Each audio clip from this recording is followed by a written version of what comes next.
আসসালামু আলাইকুম, welcome back to my channel Moubuni homemakers and blogs. সবাই কেমন আছো? আশা করি ভালোই আছো। সবাইকে আমন্ত্রণ আজকে নতুন একটা কন্টেন্ট নিয়ে আসার জন্য। আজকের যে কন্টেন্টটা আমি নিয়ে এসেছি সেটা হচ্ছিল চিকেন।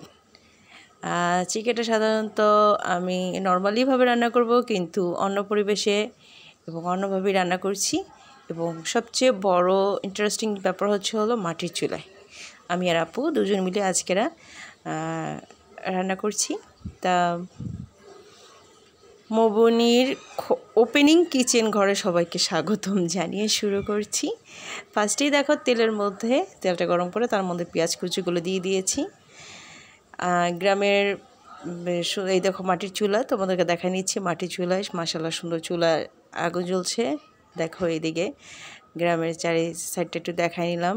দেখো আমরা খোলা জায়গায় রান্না করছি, একেবারে খুব মজা করে আনন্দ করে রান্না করছি এবং ফ্রেশ বাতাস, চারিদিক থেকে বাতাস আসছে, তার মধ্যে ঠান্ডা ঠান্ডা বাতাসের মধ্যে আমরা রান্না করছি এবং আমি ক্যামেরা নিয়ে চলে এসেছি ভিডিও করতে এবং তোমাদের সাথে সেটা শেয়ার করতে। তা আপু রান্না করছে, তার সাথে আমিও স্বাভাবিক কিছু হেল্প করছি। রান্না চলছে আমাদের। তা যেটা রান্না করবো সেটা স্বাভাবিক অর্থে আমরা চিকেনটা রান্না করব, ভাত রান্না করব, তারপর অন্যান্য সবজি রান্না করব, কিন্তু তার মধ্যে থেকে একটা কন্টেন্ট তোমাদের কাছে আমি দেখাচ্ছি। তা দেখো এর মধ্যে আমরা তেলের মধ্যে গোটা গরম মশলা, মানে মাংসের যে মশলাগুলো গোটা গোটা এলাচ, দারচিনি, গোলমরিচ, লবঙ্গ দিয়েছি। তার মধ্যে টমেটো দিয়ে সুন্দর করে নাড়াচাড়া করে নিয়ে এবার রসুন বাটাটা দিয়ে নিয়েছি।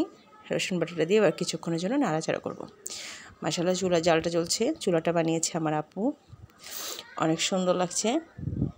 আড্ডা দিচ্ছি, মজা করছি এবং তার মধ্যে রান্নাটাও করছি। এখানে দেখো রসুন দিয়ে হালকা করে একটু নাড়াচাড়া করে কষা নিলাম। রসুনটা তেলের উপর একটু ভেজে নিলাম। এর মধ্যে দিয়ে নিলাম আদা বাটাটা দিয়ে আবার কিছুক্ষণ নাড়াচাড়া করব। চারিদিক থেকে খোলা ফুরফুরে বাতাস, তার মধ্যে প্রচণ্ড রোদের তাপ, কিন্তু রোদের তাপ এতটা লাগছে না, বাতাসের জন্য ভালোই লাগছে রান্না করতে।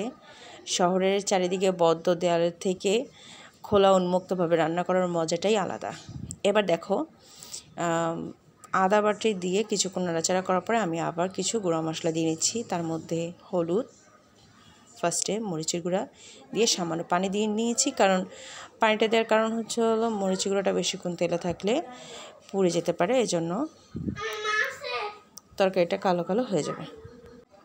এবার এর মধ্যে জিরার গুঁড়া, ধনিয়ার গুঁড়া, তার সাথে সামান্য গরম মশলার গুঁড়া দিয়ে আবার বেশ কিছুক্ষণ নাড়াচাড়া করে কষায় নেব। মশলাটা কষায় নিলাম। দেখো তেলটা উপরে উঠে গেছে। আমরা কিন্তু এখনও এর সাথে লবণটা অ্যাড করি নাই, আমরা কিছুক্ষণ পরে এর সাথে লবণটা দিয়ে নেব। এবার লবণটা দিয়ে চিকেনগুলোর টুকরাগুলোকে এবার দিয়ে নেব। পানির থেকে তুলে তুলে চিকেন টুকরাগুলোকে দিয়ে এবার মশলার সাথে ভালো করে কষা নেব।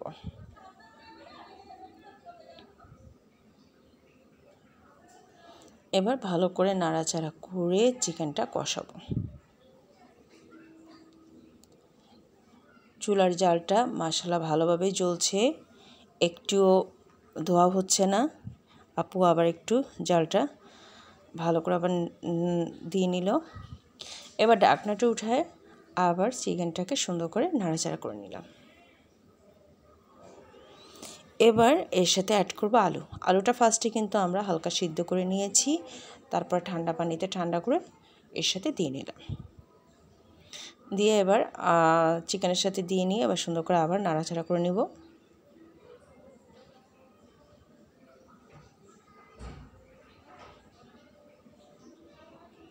যে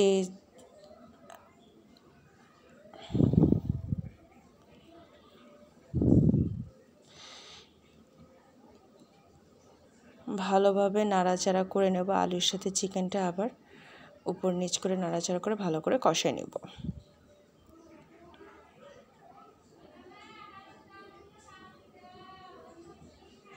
দেখো জালটা ভালোই জ্বলছে।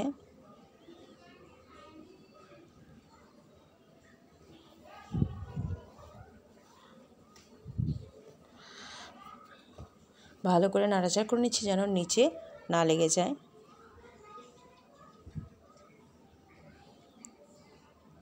দেখো চিকেনটা প্রায় কষানো হয়ে গেছে, এবার পানি দেওয়ার সময় হয়ে গেছে। এবার একটু পানি দিয়ে নেব।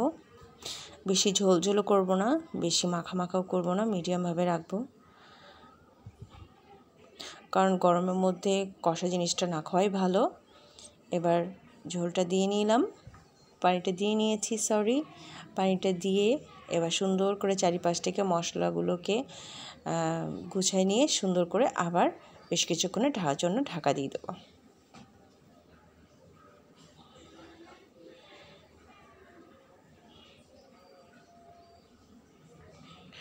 ভালো করে নাড়াচাড়া করে এই যে ঢাকা দিয়ে দিব। এবার ঢাকা দিয়ে এবার উঠানোর পরে দেখো ঝোলটা ফুটে উঠেছে। এবার হয়েও গেছে, এক জালে এক কাঠে ঝোলটা হয়ে গেছে। এবার নামাই নিলাম। মাশাআল্লাহ কালারটা অনেক সুন্দর লাগছে। সবাইকে ধন্যবাদ। এবং আমার মাটির চুলায় খোলা পরিবেশে আজকে রান্না করেছি। কেমন হয়েছে প্লিজ লাইক এবং কমেন্টের মাধ্যমে জানিও। সবাইকে আসসালামু আলাইকুম, আল্লাহ হাফেজ।